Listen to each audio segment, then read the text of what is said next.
திருச்சிற்றம்பலம். பரம பார்வதி பதே. ஹரஹர மகாதேவா. தென்னாடுடைய சிவனே போற்றி. எந்நாட்டவர்க்கும் இறைவா போற்றி. திருச்சிற்றம்பலம். பொய்யான திருமேனி உமைத்தானம் மிகமேவும் கைஞான வரும் யானை கடல் மறவாமல் அடியாழும் அல்ல தூவும் அடியா நினை கூட நினையாவே. சிற்றம்பலம்.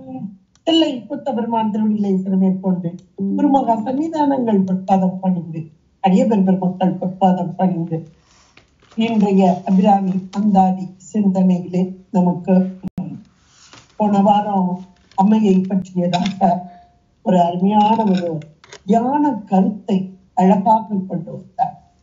வரிசையா வந்துட்டே இருக்கிறோம். 8வது பாடல் வந்துட்டு முதல்ல இருந்து 8வது பாடல் அப்படியே அம்மையை தியான பொருளாக உள்ளத்துக்குள்ள கொண்டு வரக்கூடிய ஒரு காட்சியை நமக்கு அந்த 8வது பாடல் நமக்கு உணர்த்தினத எல்லாரும் நம்ம உணரக்கூடியவர்களாக இருக்கிறோம். சுந்தரி எந்தை துணைவி என் பாச தொடரையெல்லாம் வந்து அறி சின்பூர வண்ணத்தினாள் மகிடன் தலைமேல் அந்தரி நீலி அழியாத கண்ணி ஆரண தோன் கம்தனி கைத்தலத்தாள் மலர்த்தாள் என் கருத்தனவே. அந்த கருத்தன அப்படின்னா அப்படியே அம்மை அவளுடைய அழகெல்லாம் பட்டியல் போட்டு அவளுடைய பெருமைகளை எல்லாம் எடுத்து சொல்லி இப்படிப்பட்ட அம்மையை அப்படியே தியான பொருளாக உயிருடைய அறிவிலே அப்படியே பதிய வைத்து சதா காலமும் நினைந்து கொண்டே இருக்கும் தன்மை. அபிராமி பட்டர் அந்த நிலையில தான் ஒவ்வொருவரும் இறை வழிபாடு. இந்த இறை வழிபாட்டுல அம்மை வழிபாடு மட்டும் இல்ல, இறைவனை வழிபடுதல், முருக வழிபாடு, விநாயகர் வழிபாடு, அவரவர்களுக்குரிய இஷ்ட தெய்வம். இத வழிபாடு செய்யும் போது ஒவ்வொருவரும் ஒவ்வொரு மாதிரியான வழிபாட்டுல நம்ம ஈடுபடும். எல்லாருக்குமே நமக்கே இப்ப தெரியும். முதல் நிலையில கோவிலுக்கு போய் ஒரு 10 நிமிஷம் உட்கார்ந்து அந்த முன்பாக அந்த திருவுருவத்தின் முன்பாக அமர்ந்து வழிபடுதல், இதுதான் பொதுவா எல்லாருக்கும் முதல் நிலையில வரும். அதை பார்த்து பார்த்து பார்த்து அது ஒரு விழா காலங்கள் அப்படின்னா, இப்ப முருகருக்கு அப்படின்னா சஷ்டி காலங்கள், அந்த விசேஷ காலங்கள், கிருத்திகை இப்படி எல்லாம் வருதுன்னு வைங்களேன். அப்ப அந்த முருகப்பெருமானுக்கு ஒரு விசேஷ ஏற்பாடுகள், பூஜைகள் இதெல்லாம் செய்வாங்க. அப்ப பாத்தீங்கன்னா மற்ற நாட்களை விட அதிகமான அலங்காரம், பார்க்கவே ஒரு அழகு திருக்கோலம் ரம்யமா இருக்கும். அந்த மனதுக்கு அப்படியே பார்த்துக்கிட்டே இருக்கணும். இப்ப நீங்க கோயிலுக்கு போங்க, இந்த நம்ம திருச்செந்தூர்ல நீங்க எடுத்துட்டீங்கன்னா சண்முகர் அர்ச்சனை ரொம்ப விசேஷமானது. திருச்செந்தூர்ல சண்முகர் அர்ச்சனை 6 ஆச்சாரியர்கள் நின்று சுற்றி நின்று, அதுலயும் 108 சொல்லுவாங்க, 1008 அநேகமா 1008 போற்றி சொல்லுவாங்க. சொல்லி மலர்களை எல்லாம் தூவி அப்படியே முழுசா குமிச்சுவாங்க. இப்ப வர வர கொஞ்சம் குறைஞ்சிட்டு, ஆனா ஒரு காலத்துல நாங்கெல்லாம் பண்ணும்போது அந்த காட்சி நாங்க அனுபவிச்சோம். அப்படியே 6 பேர் சுற்றி நின்று அந்த போட்டு சொல்லுவாங்க. சொல்லி அந்த அஷ்டோத்திரத்தை விட சகசரம் தான் சொல்லுவாங்க. அப்ப அந்த 1008 சொல்லும் போது அந்த மலர்களையும் ஏராளமா குமிச்சு அங்க மேல வரைக்கும் நிறைச்சிருவாங்க. சண்முகன் நிறைச்சிட்டு அதுக்கப்புறம் 6 பேர் சுத்தி நின்று அந்த பெரிய தீபாராதனை காமிப்பாங்க. 6 பேர் சுத்தி நின்று காமிக்கும் போது அப்பா அந்த ஒரு கண்கொள்ளா காட்சி எவ்வளவு ஒரு அருமையா இருக்கும். அப்ப இத கண்ணால கண்டு அந்த காட்சி அப்படியே கருத்தை விட்டு நீங்காமல் இருக்கும் ஒரு தன்மை. இதுதான் அத முதல்ல கண்ணால காணணும். கண்டு கண்டு கண்டு வழிபட்டு அப்புறம் கருத்துல வந்த மாத்திரத்தில் கோயிலுக்கு போகலைன்னா கூட அந்த கருத்தை விட்டு அகலாத அந்த காட்சி. அதுக்கு காரணம் நம்முடைய உள்ளத்தில் வரக்கூடிய அன்பு மேடி, இறைவன் மீது வரக்கூடிய அன்பு மேடி. அந்த அன்பு வேடிட்டினால் அந்த காட்சி அகலாமல் இருக்கிறார். இப்ப இந்த அபிராமிப்பட்டர் முழுக்க முழுக்க அம்மையின் மீது கொண்ட அளவு கடந்த அன்பு, முருகிய பக்தி. அதான் அன்பு. முருகிய பக்தி தான் அன்பாக வெளிப்படும். அப்படியே உள்ளத்துக்குள்ளேயே அம்மையை இப்ப உருவம்லாம் நீங்கிரும். ஒரு கட்டத்துலதான் உருவம் நிற்கும், அப்புறம் ஒரு கட்டத்துல உருவம் நீங்கிரும். ஒளியான அந்த திருமேனியை காணும். அது எல்லா வழிபாட்டிலையும் வரும். எல்லா வழிபாட்டா சிவ வழிபாடு, சக்தி வழிபாடு, முருக வழிபாடு, விநாயகர் வழிபாடு, நீங்க எந்த வழிபாட்டு எடுத்தாலும் அதுதான் வரும். அதுதான் இந்த படிமுறை அப்படின்னு சொல்றது. இப்ப இந்த இடத்துல சென்ற பாடல் அப்படி தியான பொருளாக உள்ள கொண்டு வந்துட்டார். அம்மையுடைய பெருமைகளை எல்லாம் நாம உணரணும். அதுக்காக அப்படியே அம்மையுடைய பெருமைகளை எல்லாம் பட்டியல் போட்டுட்டார், போட்டு தியான பொருளாக கொண்டு வந்துட்டார். அது மட்டும் இல்ல, இப்போ அம்மையுடைய அந்த திருக்கோல காட்சி, அது முழுமையான அந்த கோலம் திருக்கோலம். அந்த திருக்கோல காட்சிய நம்முடைய மனக்கண் முன்பாக நிறுத்துகிறார். எப்படி நிறுத்துகிறார்? சொல் மூலமாக. பொதுவா சொல்வாங்க, கல்கோவிலுக்குள் சென்றால் நம்முடைய கருத்து அப்படியே நிலை பெற்று இருக்கும் சொல்றாங்க. அதனாலதான் அந்த காலத்துல கல்லாலேயே கோவில் செய்தார்கள். உள்ளே நுழைந்த மாத்திரத்தில், ஏன்னா அங்க சொல்லக்கூடிய வேத மந்திரங்கள் எல்லாம் அப்படியே எந்த காலத்துல இருந்தெல்லாம் அந்த கல்லை விட்டு அசையாம இருக்கும். கல் அத்தனை உள்வாங்கி அந்த கல் கோவிலுக்குள் சென்றால் நம்முடைய உள்ளமெல்லாம் அப்படியே நிறைந்த ஈசனுடைய அருளால் நிறைந்திருக்கும். இந்த கல்கோவிலுக்குள் அழைத்து செல்பவர்கள் அழைத்து சென்று அந்த இறைநிலையை அடைதல், அது ஒரு மேலான நிலை. ஆனா இதே அன்பர்கள் கல்கோவிலுக்கு சென்று சென்று வழிபட்டு இப்ப சொல் கோவிலுக்குள் வந்தால் இது அதை காட்டிலும் மேலான ஞானம். இப்ப நம்ம சொல் கோவிலுக்குள் தான் அழைத்து செல்கிறார் அபிராமி. சொற்கோவில் நம்ம அருணகிரி பெருமான்லாம் பாத்தீங்கன்னா அப்படி அந்த சொற்கோவில் அப்படின்னா கந்தர் அலங்காரத்துக்குள்ள அழைச்சிட்டு போவாது, கைய பிடிச்சு உள்ள கூட்டிட்டு போற மாதிரி. அப்படியே அந்த வார்த்தைகள் எல்லாம் சத்தியமான வார்த்தைகளா, ஒவ்வொரு வார்த்தையும் சொல்லும் போது அந்த இடத்துல நிக்கிற மாதிரி. முதல் பாட்டிலே இவர் முருகர் தவிர யாரும் பாட மாட்டார். காப்புச்சேரிலேயே அந்த இருக்க ஒரு கழிவு, என்ன கழிவுனா காப்புச்சேரி விநாயகருக்கு சொல்லணும். அந்த விநாயகருக்கு சொல்றதுக்கு எப்படி சொல்வாரு? இந்த இளைய அந்த களிற்றுக்கு இளைய களிர்னு முடிச்சுவார். இளையகனை முருகரை முடிச்சுவார். அருமையான ஒரு சொல் கோவில். இதே மாதிரி நீங்க ஒவ்வொன்றையும் ரசிக்கலாம். ஒவ்வொருவருடைய வார்த்தைகளும் நமக்கு இறைவனை அப்படியே நம்முடைய மனத்திற்குள் இருத்தக்கூடியதான சொல் கோவில். அதுல அபிராமிப்பட்டர் இவருடைய வார்த்தைகள் எளிமையாக, இனிமையாக, ஆனா ஆழம் தோய்ந்ததாக. நிறைய பேர் அபிராமி அந்தாதியில இவ்வளவு கருத்துக்கள் இருக்கா அப்படின்னு ஆச்சரியப்படுவார். ஏன்னா இவர் ஒரு அந்தனர். அப்ப அந்தனர்களுக்கே உரித்தானது வேதம். இவரோ இங்கே சிவ ஆலயத்திலே அமர்ந்திருக்கிறார். சிவாலயத்துல அம்பாள்கிட்ட இருந்தாலும் கூட அந்த சிவாலயத்தில் இருப்பதால் இவர் ஒரு சிவாச்சாரியாராக. அப்ப அந்த அந்தனர்களே சிவாச்சாரியார்கள் இருக்காங்க.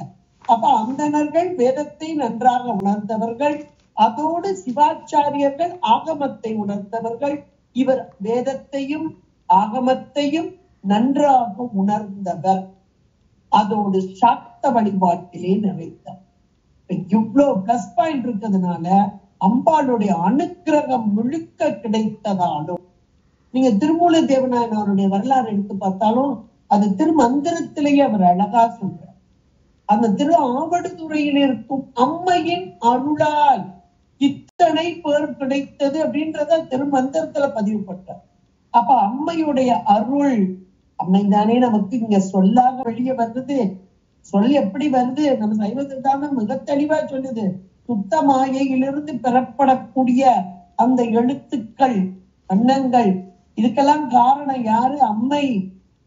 அந்த அம்மைதானே அங்கே நாதமாக இருக்கும் இறைவன் பிந்துவாக முதல்ல உள்ளுக்குள்ள தத்துவத்துக்குள்ள இறங்கும் போதே அம்மைதான். சக்தி தானே அத்தனையும் செயல்படுகிறார். செயல்பாடு சக்திக்குதான். அதோட வாக்காக அந்த வாக்குகள் தானே இந்த சொல்லாக வருது. ஒன்னொன்னு விருத்திப்பட்டு வருகிறது. சுத்தமாயின் தத்துவங்களாகிய அந்த வாக்குகள் தான் விருத்திப்பட்டு இங்கே வரக்கூடிய இத்தனையும் செய்பவள். இதையெல்லாம் உணர்ந்தவர் அபிராமிப்பட்டார். அதனாலதான் இவ்வளவு அழகான வார்த்தைகள் ஒவ்வொரு பாடல்லையும் அப்படி அழகா கொண்டு வந்து நமக்கு கொடுக்கிறார். அதுல இந்த பாடல்ல முதல்ல தியான பொருளாக்கிட்டார். அந்த பாடல்ல முழுக்க அம்மையுடைய பெருமைகளை சொல்லி தியானத்திற்குள் கொண்டு வந்த அந்த அபிராமிப்பட்டர் இந்த அம்மையுடைய அழகை எல்லாம் மீண்டும் எடுத்து சொல்கிறார். முதல்ல நினைச்சார் கருத்து அந்த இறைவனுடைய அம்மையுடைய திருத்தாள் அதுல முடிச்சாரு. மலர்த்தாள் என் கருத்தனவே. அப்ப அம்மையுடைய திருத்தாள் மலர்த்தாள்கள் என்பது ஞானமே வடிவானது. பரஞானம் அபரஞானம் என்ற 2 திருத்தாள்களை உடைய அம்மை. அது என்னுடைய கருத்திலே நிறைந்தது என்று முடித்து இப்ப அடுத்து சொல்றாரு பாருங்க. கருத்தன எந்தை. கருத்தன எந்தை. எந்தை என்றால் இறைவன் எம்பெருமான், எம்முடைய தந்தை. எம்முடைய கருத்தன எந்தை என்கிறார். அப்ப என்ன பொருள் அப்படின்னா, இந்த இறைவன் எம்பெருமான் அவருடைய கருத்து எண்ணம். இறைவனுக்கு இப்ப நமக்கெல்லாம் ஆன்மாக்களாகி நமக்கெல்லாம் இச்சை ஞானம் கிரியை உண்டு. சரி, இதுல ஞானம் கிரியை இருக்கு, சாமிக்கு இருக்குன்னு நம்ம வச்சுக்கலாம். இச்சை உண்டோ? இச்சைனா விருப்பு உண்டோ அப்படின்னு ஒரு பெரிய கேள்வி வரும். நமக்கு சைவத்து தானா அதுக்கு அழகா பதில் உண்டு. இறைவனுக்கு உண்டா? உண்டு. அப்ப இறைவனுக்கு எப்படிப்பட்ட இச்சை என்றால் ஒரே வகையான இச்சை தான். என்ன இச்சை என்றால் உயிர்கள் எல்லாம் இன்புற வேண்டும். உயிர்கள் எல்லாம் இன்புற வேண்டும் என்ற ஒரே இச்சை இறைவனுக்கு உண்டு.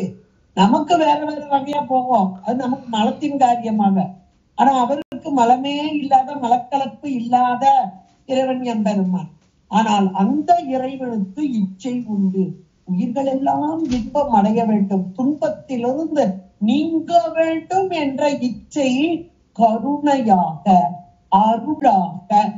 அப்படி ஞானமே வடிவான பரம்பொருளான எந்தை என்னுடைய தந்தை அந்த சிவம் பரபிரம்மமாக இருக்கக்கூடிய இறைவன், அவனுக்குரிய இச்சை அந்த கருணை அருள், அதுதான் இங்கே உருவம் கொண்டு வந்து அம்மையாக கருத்தன எந்தை. இறைவனுடைய கருத்தாகிய கருணை. இதை யார் சொல்றா அப்படின்னா சேக்கிழார் பெருமான் சொல்றார். கற்பனை கடந்த ஜோதி இறைவன், கருணையே உருவமாய். அப்ப இறைவன் கற்பனைக்கே எட்டாத ஜோதியானவன், அவன் உருவம் தாங்கியவன். அந்த உருவத்துக்கு பெயர் என்ன? கருணை அருள். அருள் அது சக்தியாகும் அரண் தனக்கு. சித்தியார் எவ்வளவு அழகா சொல்றாங்க. இங்க அம்மை உருவம் கொண்டு வந்து விட்டான். அந்த உருவம் எது என்றால் அந்த இறைவனுடைய கருத்திலே நிறைந்து இருந்தது பாருங்க கருணை.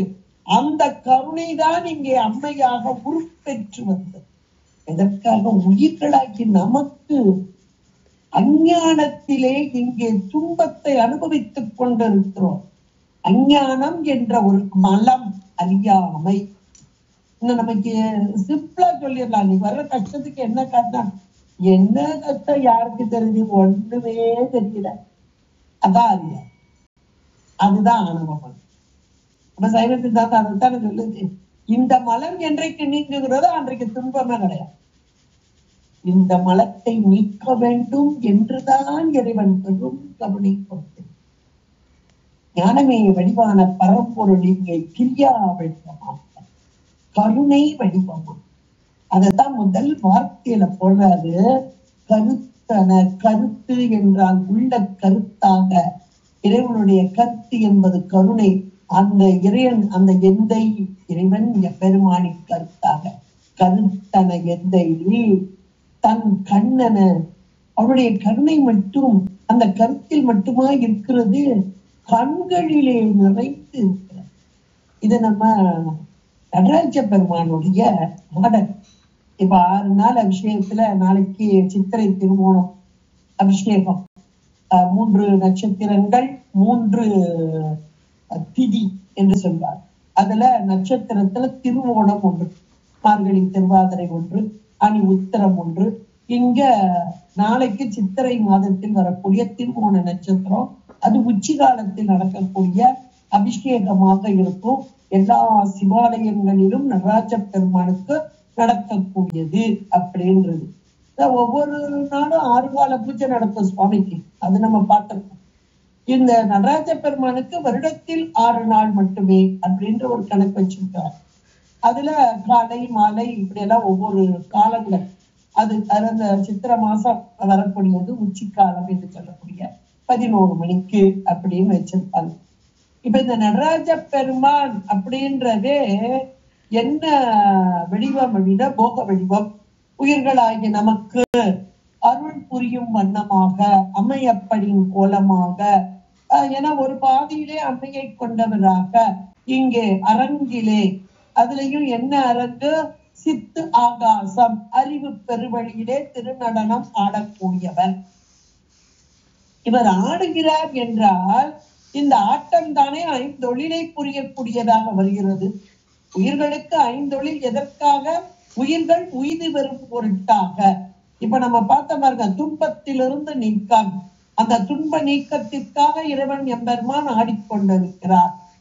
அந்த ஆட்டத்திலே 5 தொழிலும் நடைபெற்று கொண்டிருக்கிறது. இன்னைக்கு நிறைய தலங்கள்ல ஒவ்வொரு தளத்திலையும் ஒவ்வொரு விதமான நடனம், ஒவ்வொன்றும் ஒவ்வொரு தத்துவம்.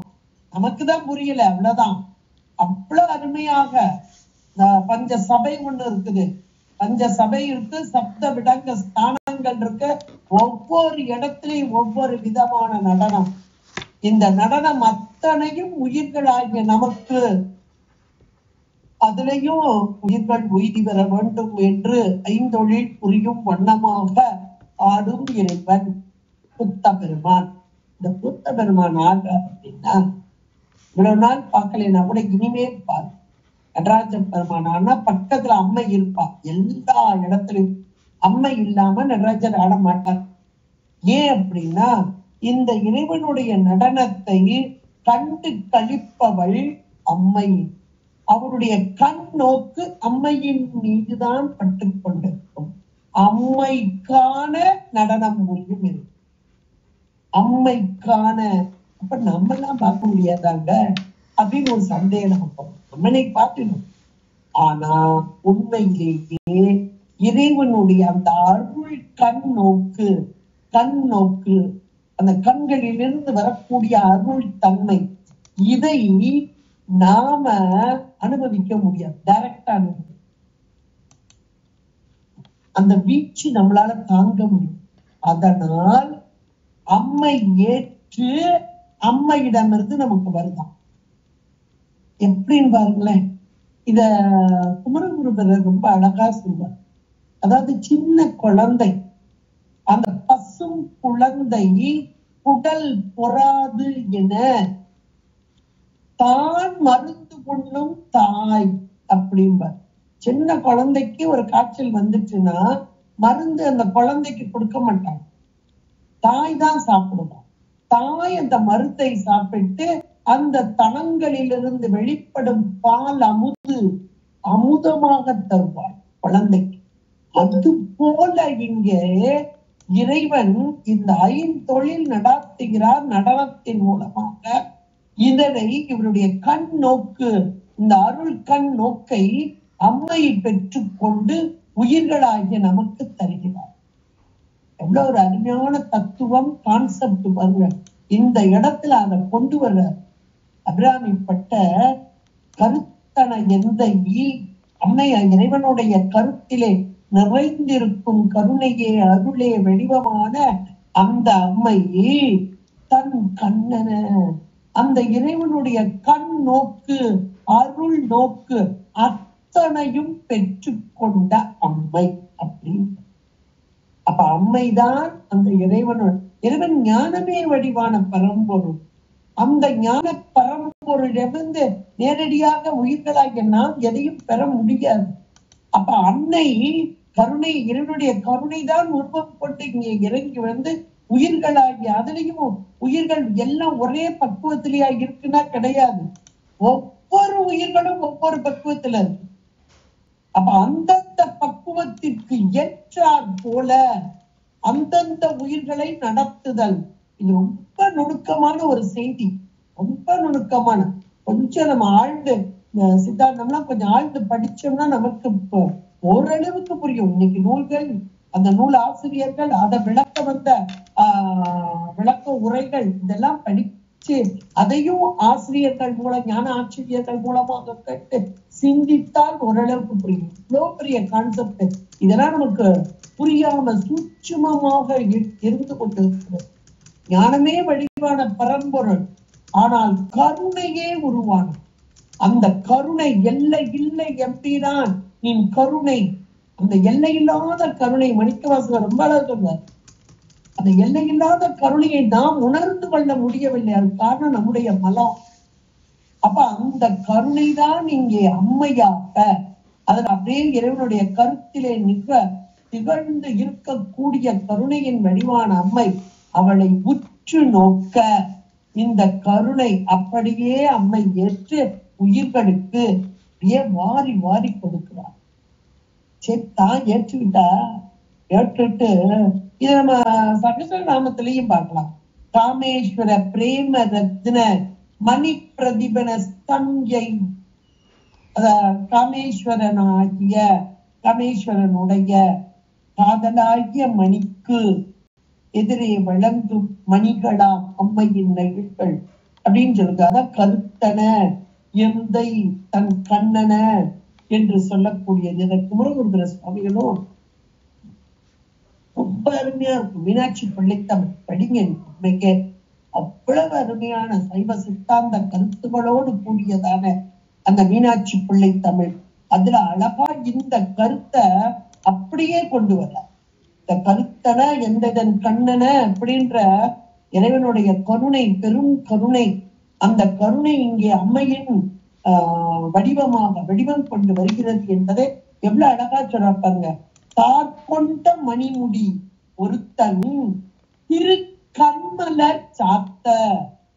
தாற்கொண்ட மணிமுடி ஒருத்தன் திரு கண்மலர் சாத்த கிளர்ந்து பொங்கி தவழும் இளவையிலும் மல நிலவும் அளவலால் தன் என்று வெச்சென்று பொன் வாட்கொண்டு அனந்த உலை மலைவல்லி. அப்படியே இந்த கருத்தை எவ்வளவு அழகா அதுல கொண்டு வர்ற குமரகுருபர சுவாமி. அழகான அந்த தமிழ் சொற்களை அது பொருள் பொதிந்த சொற்களாகவும், அதை இப்ப சொன்ன அந்த சைவ சித்தாந்த கருத்துகளோடு கூடியதா தன் நன்று வெச்சென்று பொன் வாட்கொண்டு அனந்த முலை மலைவல்லி என்பதாக அருமையாக அதை வர்ணிக்கிறார் அம்மை. இப்ப அம்மை எப்படி இருக்கிறாளா, இறைவனுடைய கருணை, அளவு கடந்த அந்த கருணையே இங்கே பெறக்கூடியதாக இருக்கக்கூடிய கருத்தன எந்தை தன் கண்ணன, இறைவனுடைய அருள் கண் நோக்கு அத்தனையும் ஏற்றுக்கொண்டு அது எங்கே இருக்கிறது? இறைவனுடைய ஞானமே வடிவமான இறைவன் அவருடைய ஞானமும் கருணையுமாக எங்கே இருக்கிறது அம்மையிடம் அப்படின்னா, வண்ண கனக வெப்பு. வண்ண அழகே வடிவான கனக. இறைவன் எப்படி இப்ப இருப்பாரா, பொன்னார் மேனியன். அதுவும் பொன் மலை, கைலாய மலையில பாத்தீங்கன்னா பொன் போல தக தக தக தகன்னு அதிகாலை நேரத்திலே அந்த மலை அவ்வளவு அழகாக காட்சி தரும். அது இறைவன் எம்பெருமானை அப்படியே நம்முடைய மனக்கண்ணில் கொண்டு வரும் காட்சியாக இருக்கும். அதான் பொன்னார் மேனியனே. பொன் போன்ற அவருடைய உடல் அழகு எப்படி இருக்குமா, பொன் போன்ற மேனி, அழகு திருமேனி. இந்த வண்ணம் என்பது அழகு, அழகே வடிவான கனகம், இந்த பொன் போன்ற வெற்பு என்றால் மலை. அப்ப பொன்மலை, அழகே வடிவான பொன்மலையை போன்று பெருத்தன. அப்படி பெருசா அழகா இருக்கான். எது அப்படின்னா அம்மையுடைய தனங்கள், தன பாரம். இப்ப இவ்வளவு நேரமும் சொன்னது, அப்ப அம்மைக்கு இறைவனுடைய கருணை, அருள் நோக்கு, இதையெல்லாம் கொண்ட அம்மை. அந்த அம்மை எப்படி வர்ற அப்படின்னா வண்ண கனக வெற்பில் பெருத்தன, அழகே வடிவான பொன் போன்ற மலை. பொன் என்பது இங்கே ஞானமயமானது என்பதான பொருள். இறைவன் ஞானமே வடிவானவன். அதனால்தான் பொன்னார் மேனியனே என்றார்கள். அவனுக்கு மேனி உண்டோ என்றால் மேனி கிடையாது. ஒரு நாமம் ஓர் உருவம் ஒன்றுமிலாக்கு 1000 திருநாமம் பாடி தழேனம் கொட்டாமோ. அப்ப நாமம் வடிவம் எதுவும் இல்லாத இறைவன் ஏன் பொன்னார் மேனியன் என்று சொன்னார்கள் என்றால் ஞான பிழம்பு, ஞான வடிவு. இதனால்தான் இறைவன் இன்றைக்கு அண்ணாமலை, அண்ணாத என்றால் நெருங்க முடியாத. நம்ம நெருப்பு அப்படிங்கிறோம், ஆனா உண்மையிலே ஞானம். ஞானத்தை அஞ்ஞானத்தோடு கூடிய ஆன்மாக்கள் நாம் இறைவனை எப்படி நெருங்குவது? அது ஞான பரம்பொருள். அப்ப இந்த இடத்துல கனக வெற்பு என்றால் ஞானமே வடிவான இறைவன். இந்த வண்ணம் அழகே வடிவானது இங்கு அம்மையின் வடிவமாக வருகிறது. அந்த அம்மைக்கு எப்படி இருக்கதாம்? 2 தனங்கள், 2 மலை போல. அது வண்ணம் அழகே வடிவான பொன்மலையை ஒத்ததாக இங்கு அழகாக காட்சி. இந்த பொன்மலையிலிருந்து பெறுவது என்ன அப்படின்றத அடுத்த வார்த்தையில போடுற. ஏன்னா பொன்மலைதான் அது. மலைனா இறுக்கமாக இருக்கும். ஆனா இந்த கனக வெற்பு எப்படி இருக்குதா? பெருத்து இருக்குதா.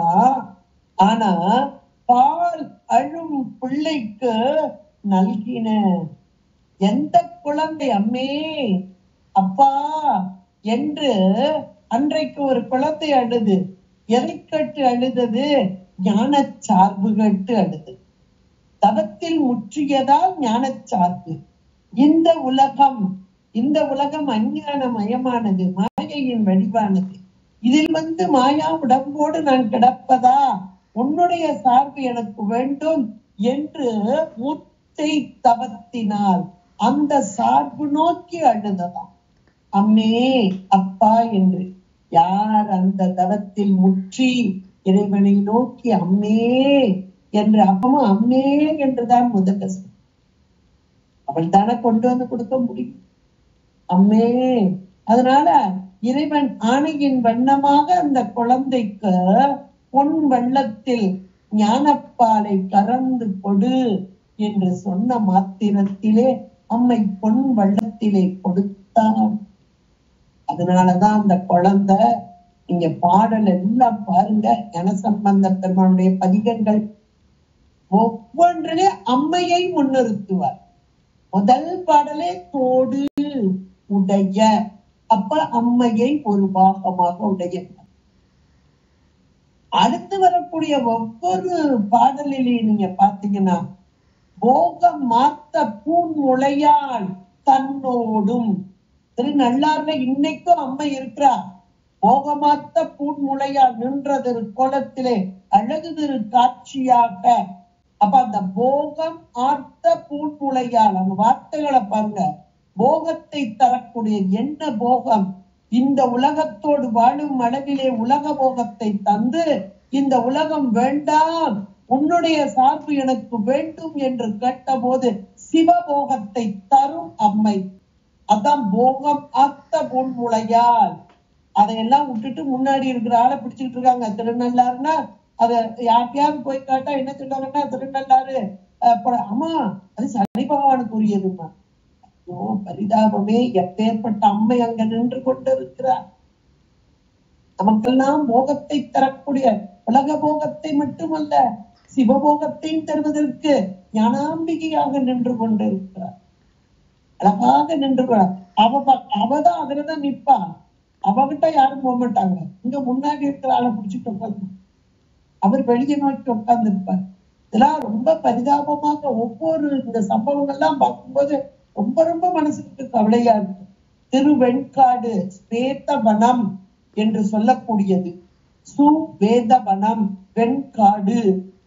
அப்படிப்பட்ட அந்த வெண்காட்டு ஈஸ்வரராக இருக்கும் இறைவன் ஸ்வேதவன பெருமான் ஞானமே வடிவான, ஞானத்தை தரக்கூடிய, இன்னைக்கு ஞானமே வடிவான நெய்கண்ட தேவநாயனாருடைய அவதாரத்துக்கு காரணமான இடம் திருவெண்காடு. இந்த திருவெண்காடுனா புதன் ஸ்தலம் தானே அப்படின்பா. என்ன ஒரு அறியாமையில இருக்கு பாருங்க. இதெல்லாம் கேட்கும்போது ரொம்ப கஷ்டமா இருக்கு. பூராமே அந்த நவகிரகங்கள் வழிபாடு, அதனால அது துன்பம், அதை நீக்கணும் அப்படின்ற உணர்வுல மேலோங்கி போகிறோம். ஆனா அம்மை ஒவ்வொரு இடத்திலையும் ஞானசம்பந்த பெருமான் சொல்றாரு பார்த்தா, போக மார்த்த புன் முளையால் வேயுரு தோழி பங்கன். எவ்வளவு அழகான வார்த்தைகள் பாருங்க. அப்புறம் திரு ஆவடுதுறையில அம்மை மாசிலாமணி ஈசராக இறைவன் விற்று இருக்க அம்மை ஒப்பில்லா முளை அம்பிகை. இந்த முளைக்கு ஒப்புமையே கிடையாது. ஏன்னா ஞானமே வடிவான முளை. அரைஞானம் அபரைஞானம் என்ற 2 வகை ஞானத்தையும் தரக்கூடிய அந்த முளை, ஞானப்பாலை தரக்கூடிய முளை, உயிர்களாகிய நாம் கிடைத்தர வேண்டும் என்பதற்காக ஞானப்பாலை தரவதற்கு தயாராக இருக்கக்கூடிய அம்மை ஒப்பில்லாத முளை அம்பிகை. இப்படி ஒவ்வொரு இடத்திலையும் அது அழகா ஞானசம்பந்த பெருமானுடைய பாடல்கள் அழகா சொல்றா. உண்ணாமுலை, உண்ணாமுலை தாயார் அங்க இருக்கிறா. அங்க அவனுடைய தனங்களில் வாய் வைத்து யாரும் அருந்துவதற்கு அனுமதி கிடையாது. உண்ணாத முலை, அவள் என்றும் கன்னியாக இருப்பவள். ஆனால் அவளுடைய முளையிலிருந்து வரக்கூடிய பால் அமுதம் உயிர்களாகிய நமக்கு ஊட்டப்படுகிறது. அது ஞானசம்பந்த பெருமானுக்கு கொடுத்தா இல்லையா?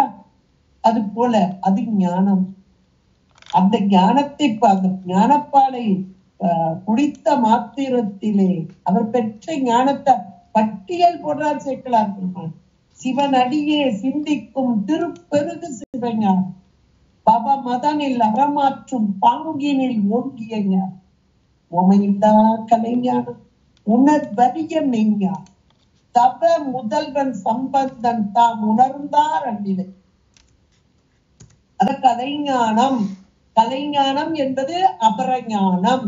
மெய்ஞானம், உணர்வறிய மெய்ஞானம், இது பரஞானம். அப்ப 2 முளைகளிலிருந்து அபரஞானம் பரஞானம் என்ற 2 வகையான ஞானப்பால் கறந்து தகுதி பெற்ற அன்பாள்.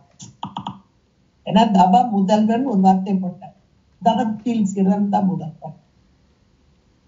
அப்ப தவத்தில் யார் சிறந்தார்களோ அவர்களுக்கு ஞானம் வாய்க்கும், ஞானம் கிடைக்கும். அந்த ஞானப்பால் எங்கிருந்து வருகிறது? அம்மையின் நகில்களில் இருந்து வருகிறது. அந்த அம்மையின் நகில்கள் எப்படிப்பட்டவை? இறைவன் சதா காலமும் கருத்திலே நிறைந்தவை. இறைவனுடைய கருத்து என்பது கருணை. அந்த கருணையின் வடிவானது கண்களிலிருந்து பெறக்கூடிய அருள். அந்த கண்ணன கருத்தன எந்தைடன் கண்ணன வண்ண கனக வெப்பு, அழகே வடிவான பொன்மலை போன்றதான திருத்தன மலை போன்ற. அப்ப எத்தனை பேர் வந்தாலும் வாங்கி வாங்கி பிடிச்சுட்டே இருக்கான். மலை என்றாலே மலைக்க செய்வது. இங்க மலை போன்று இருக்கிறதா, அதைத்தான் கனக வெற்பில் பெருத்தன. எந்த ஆன்மா தகுதி பெற்றதோ, அந்த தகுதியினால் அழுகிறதோ அந்த குழந்தைக்கு கிடைக்கும். பால் அழும் பிள்ளைக்கு நல்கின. கந்தபுராணத்துல அழகா சொல்வார், ஆதி நாயகன் கருணையாய் அமலமாய் பரம போத நீரதாய் இருந்த தன் கொங்கையில் பொழி பால் அப்படிங்க. அப்ப அம்மையுடைய பால் என்பது இறைவனுடைய கருணை வடிவம். இதைத்தான் இந்த அதுவும் ஒரு வார்த்தையில எவ்வளவு 1000 பொருளை கொண்டதாக சொல்றாங்கன்னா, இந்த ஆசிரியர் எப்படி அம்மையிலே தோய்ந்து போய் இருப்பார்கள், ஞானத்திலே தோய்ந்து நிற்கிறார். அம்மையோடு ஒன்றைத்து நிற்கும் அந்த நிலை.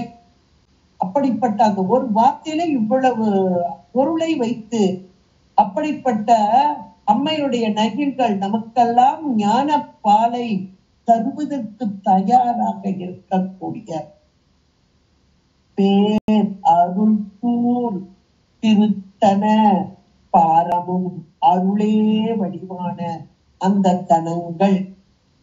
அந்த தனங்களில் எப்படி இருக்குதா, திருத்தன பாரமும் ஆரமும். அழகான அந்த தனங்கள் பொன்மலை போன்று இருக்கக்கூடியது. அதில் பாரமும் ஆரமும். ஆரம் என்றால் இங்கே முத்து மாலை. முத்துக்கள் என்பது வெண்மை நிறம் கொண்டது. இந்த முத்துக்களை ரொம்ப உயர்வாக சொல்வாங்க. எதுக்காகனா, பொதுவா அந்த வெண்மை நிறம் என்பதே சாத்வீக குணத்தை கொண்டது. இந்த முத்துக்கள் ஒளிவிட இயல்பாகவே ஒளிவிடக்கூடியது.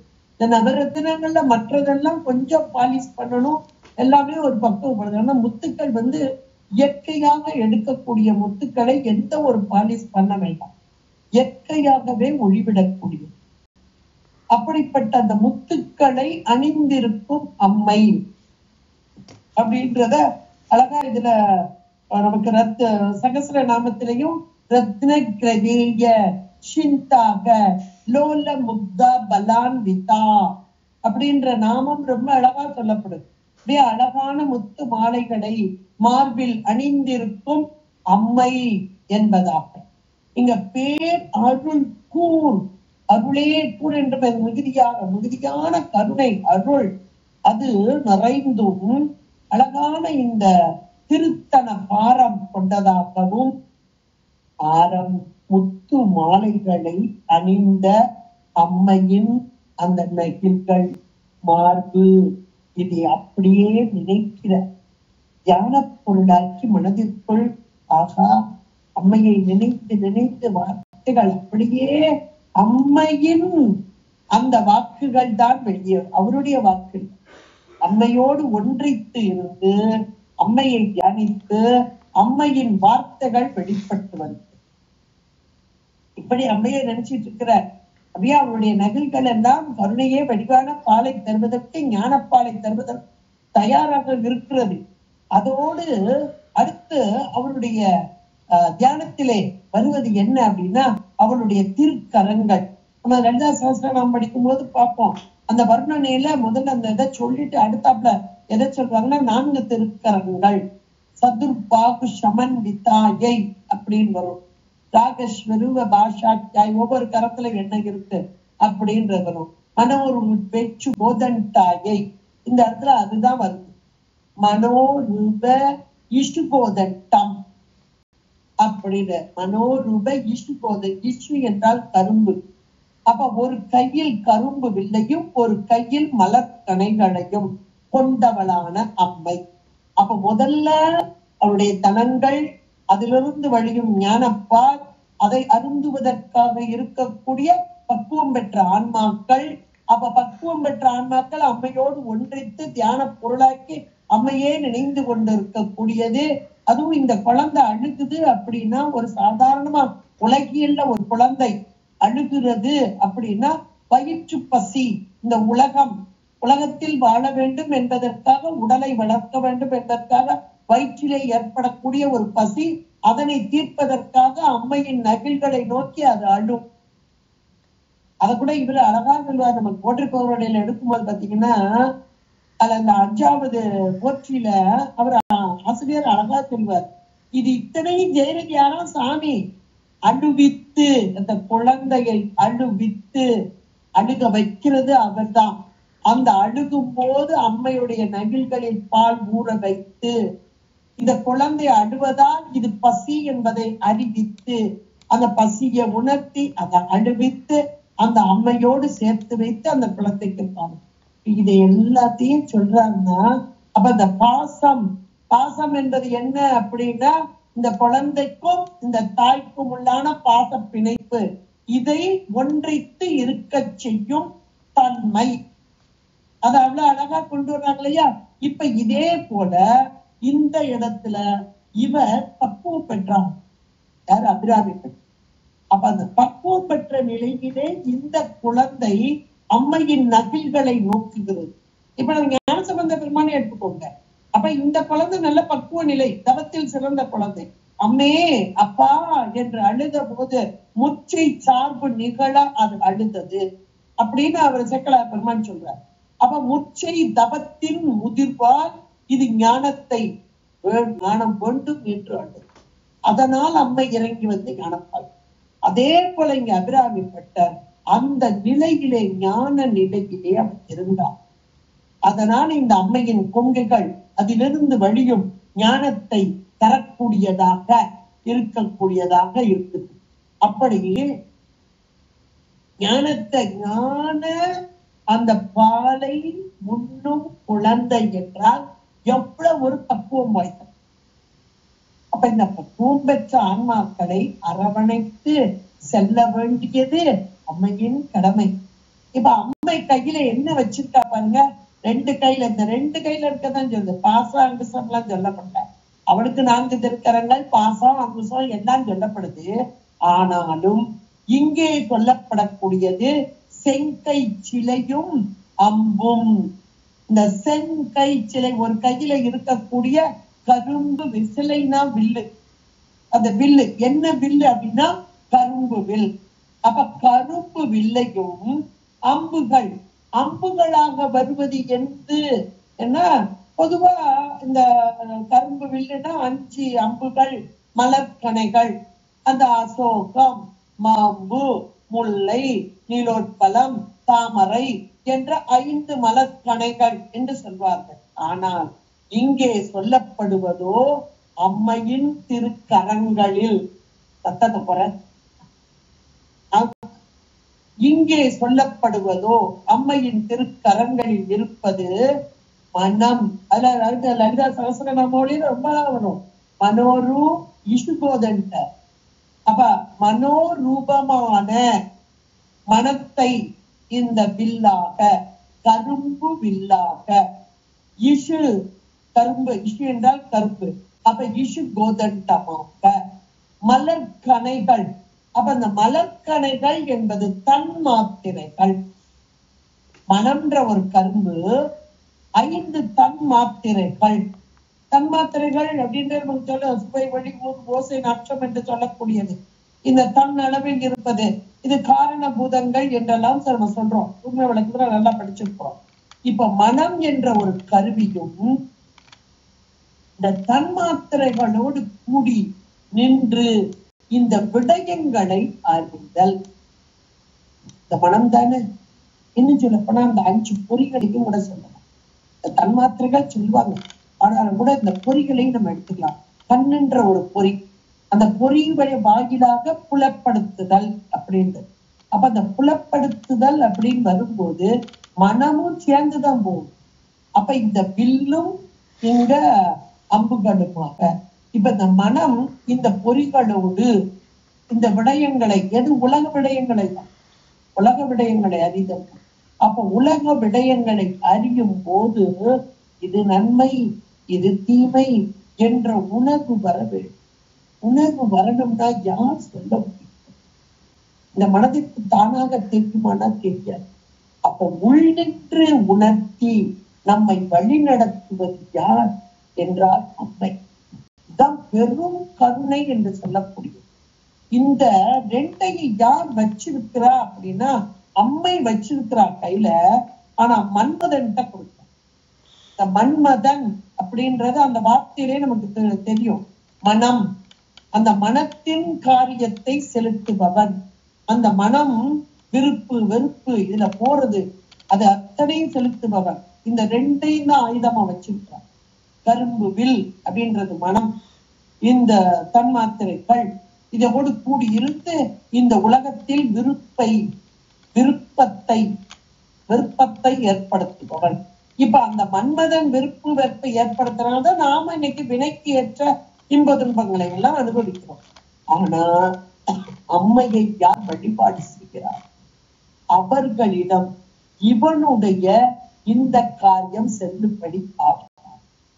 உலக விடயங்களில் செலுத்தாமல் இறைவனுடைய அந்த நிலையை உணர்ந்து இறை நிலையை கற்று மேலான ஞானத்தை நோக்கி செலுத்துதல். இத அம்மை யாருக்கு சேரா? பக்குவம் பெற்றவர்கள்.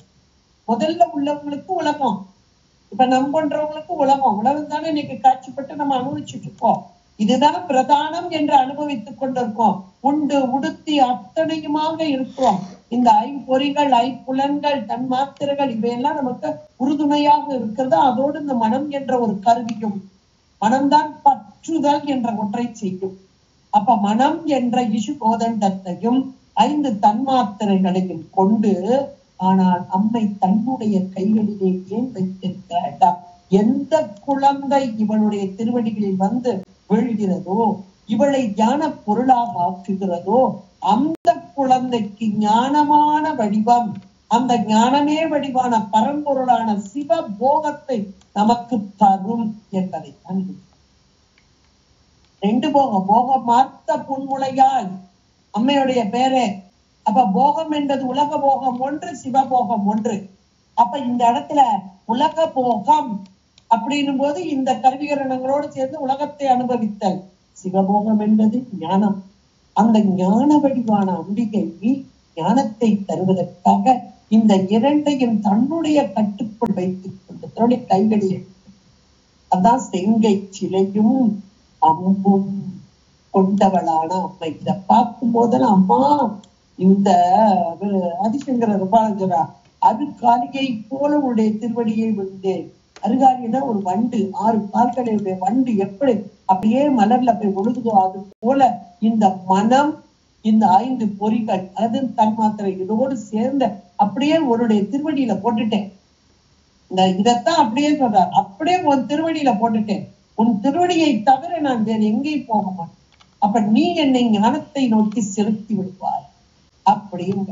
இந்த இடத்துல செங்கை சிலையும் அம்பும் ஒருத்தன ஊரலும் அப்படியே அதனுடைய அங்க லாபங்களை எல்லாம் பார்த்துக்கிட்டே வர்றார்.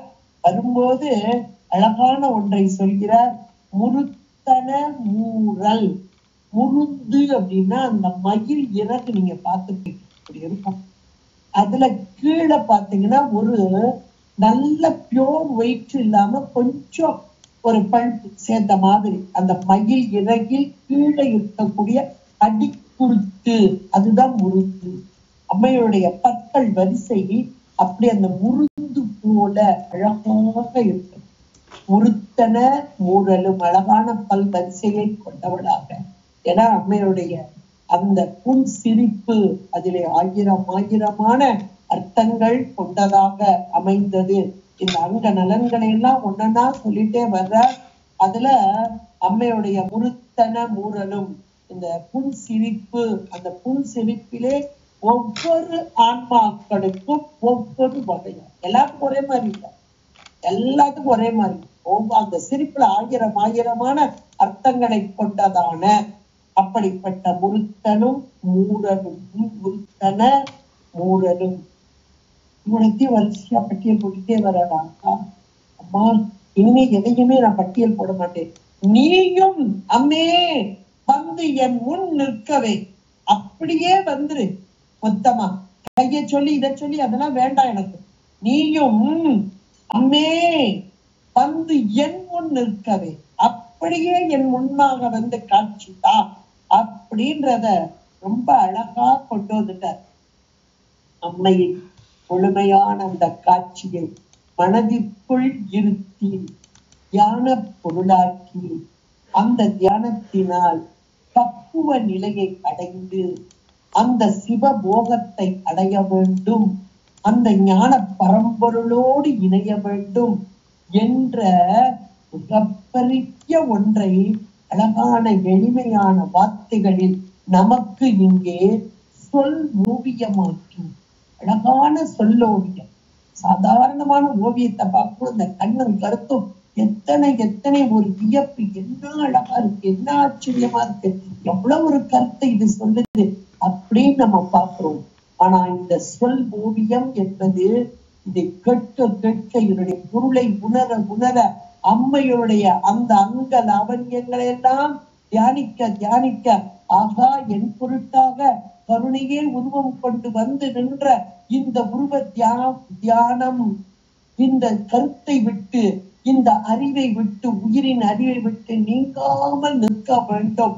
நீயும் அம்மே வந்து என் முன் நிற்கவே என்ற மாத்திரத்தில் உயிரின் அறிவிலே நீ நிற்க வேண்டும்.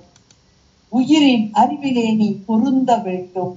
சதா காலமும் உன்னை நினைக்க வேண்டும் என்று நம் பொருட்டார் நமக்காக அழகான ஒரு சொல்லோவியத்தை இங்கே சொல் கோவிலுக்குள் அழைத்து கைய பிடிச்சிட்டு அழைச்சிட்டு போன மாதிரி அந்த சொற்கள் மூலமாக அம்மையின் பெருமைகளை பட்டியல் பிடிக்கிறார் அபிராமி பட்டர். இது அபிராமி அந்தாதியில் 9வது பாடலாக அம்மையின் திருக்கோல காட்சியை நமக்கு கண்முன்பாக காட்டி கருத்திலே இருத்தும் அற்புதமான ஒரு பாடலாக அமைந்து உள்ளது. திருச்சிற்றம்பலம். பார்வதி பதே ஹர மகாதேவ. தென்னாடுடைய சிவனே போற்றி, எந்நாட்டவர்க்கும் இறைவா போற்றி.